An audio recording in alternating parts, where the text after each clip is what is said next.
Artificial intelligence यानी AI आजकल हर तरफ इसी की ही बात है। ये हमारी दुनिया को बहुत तेजी से बदल रहा है। आज हम इसी के बढ़ते असर पर थोड़ी गहरी चर्चा करेंगे, खासतौर पर पर्यावरण पर इसका क्या असर है और हमारी हमारी सोच पर। हमारे पास कुछ नोट्स हैं, एक ब्रीफिंग दस्तावेज भी है जो इन मुद्दों को देखता है जी।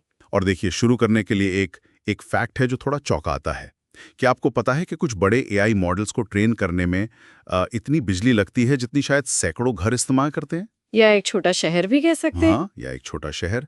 ये तो बस एक पहलू है। आज हम इन असर को समझेंगे और देखेंगे कि क्या एक पुरानी एक वैदिक अवधारणा है वैराग्य, वो शायद इसमें कोई रास्ता दिखा सकती है। चलिए इसी पर बात करते हैं। बिल्कुल। और ये जो बिजली वाली बात है ना, ये तो बस कह सकते हैं कि शुरुआत है। जैसे जैसे एआई ज्यादा ताकतवर हो रहा है, वैसे वैसे उसकी ऊर्जा की जरूरत और पानी की जरूरत वो भी बढ़ रही है। ये जो डेटा सेंटर्स है ना, जो एआई के लिए जरूरी है, वो आज ही दुनिया की कुल बिजली का लगभग 1 से 2% इस्तेमाल कर रहे हैं। 1 से 2%? हाँ अभी? हाँ, अभी। और अंदाजा ये है कि 2030 तक ये आंकड़ा शायद 21% तक पहुंच जाए। 21%? ओह, ये तो बहुत ही ज्यादा है ना? और पानी का सोचिए। हाँ, पानी का क्या? पानी का हिसाब भी मतलब काफी गंभीर है। एक औसत डेटा सेंटर, सिर्फ एक, अपने सिस्टम को ठंडा रखने के लिए रोज करीब करीब 3 लाख गैलन पानी इस्तेमाल कर सकता है। रोज का 3 लाख गैलन? जी हाँ, रोज का। अब सोचिए, दुनिया में हजारों ऐसे सेंटर्स हैं, तो कुल जरूरत कितनी होगी पानी की? ये आंकड़े तो वाकई सोचने पर मजबूर करते हैं, चिंताजनक है तो। लेकिन जैसा आपने शुरू में कहा, बात सिर्फ पर्यावरण की नहीं है। इन दस्तावेजों में ये भी है कि एआई हमारी सोचने की क्षमता पर भी असर डाल रहा है। हाँ, एक शब्द इस्तेमाल हुआ है, कॉग्निटिव ऑफलोडिंग। बिल्कुल। कॉग्निटिव ऑफलोडिंग मतलब अपनी दिमागी मेहनत का काम वो एआई को सौंप देना। अच्छा, जैसे हम याद रखने के लिए या कोई प्रॉब्लम सॉल्व करने के लिए या कोई फैसला लेने के लिए खुद दिमाग लगाने के बजाय एआई पर निर्भर होते जा रहे हैं। नतीजा ये कि हमारी खुद की ये क्षमताएं शायद कमजोर पड़ रही हैं। जैसे आजकल कौन रास्ते याद रखता है, सब मैप्स ऐप पर निर्भर है। हाँ, ये तो है। या कोई सवाल आया तो फौरन गूगल कर लिया, खुद सोचने के बजाय। वही बात है। और इसका कोई सबूत, मतलब रिसर्च वगैरह कुछ है इस पर? हाँ, कुछ शुरुआती रिसर्च इस तरफ इशारा तो कर रही है। खासतौर पर युवाओं में देखा गया है कि जो लोग एआई का इस्तेमाल ज्यादा करते हैं, उनके क्रिटिकल थिंकिंग स्कोर, मतलब गहराई से सोचने समझने की क्षमता, वो शायद कम होती है। अच्छा। ऐसा लगता है कि जब जवाब हमेशा बना बनाया मिल जाए तो खुद से जूझने की, सोचने की आदत वो कम हो जाती है। तो यहीं पर शायद वो वैराग्य वाली बात आती है जिसका जिक्र आपने किया था। सही पकड़ा, वैराग्य। ये है क्या असल में, और एआई से इसका क्या लेना देना? देखिए, वैराग्य एक संस्कृत शब्द है। इसका मोटा मोटा मतलब है अनासक्ति, डिटैचमेंट। अनासक्ति, डिटैचमेंट? हाँ, मतलब किसी चीज से, चाहे वो कोई भौतिक वस्तु हो या कोई विचार या कोई इच्छा, उससे बहुत ज्यादा चिपकना नहीं, अत्यधिक मोह न रखना। ये कोई बाहरी त्याग नहीं है कि सब छोड़ छाड़ दिया। ये मन की एक स्थिति है जो विवेक से आती है, सही गलत, जरूरी गैर जरूरी को समझने की क्षमता से। ठीक है, अनासक्ति, विवेक।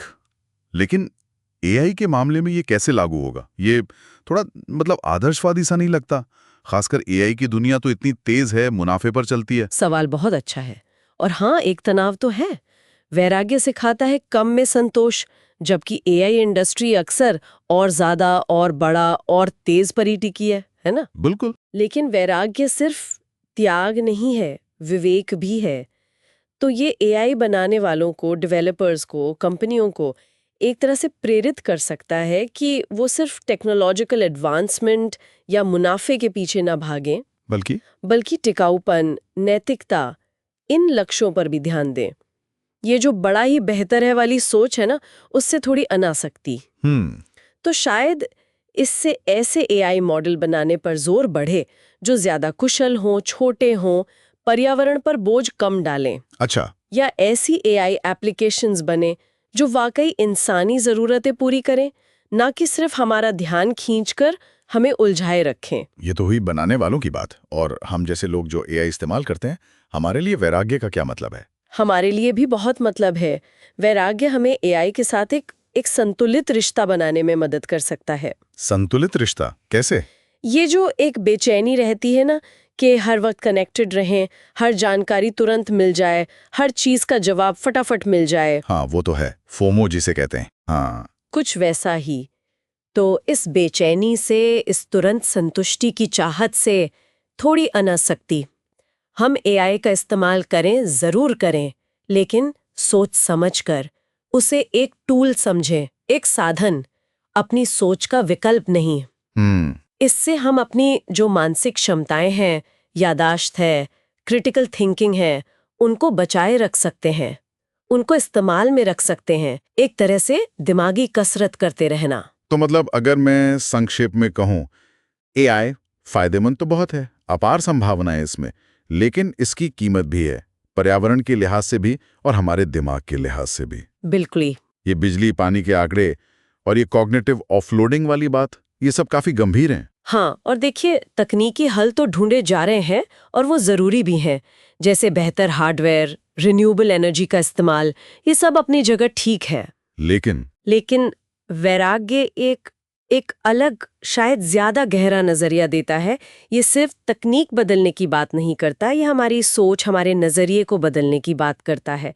अनासक्ति, विवेक से जुड़ाव, प्रकृति के साथ तालमेल, शायद यही वो चीजें हैं जो हमें एआई को सही मायने में जिम्मेदारी के साथ समाज में अपनाने में मदद कर सकती हैं। ये वाकई एक सोचने वाली बात है और शायद हमारे सुनने वालों के लिए भी एक विचार छोड़ जाते हैं। अगर हम सब अपनी रोजमर्रा की डिजिटल जिंदगी में थोड़ी सी अनासक्ति ले आएं, तो टेक्नोलॉजी और उसकी जो लगातार बढ़ती मांगे हमसे, उनके साथ हमारा रिश्ता कैसे बदल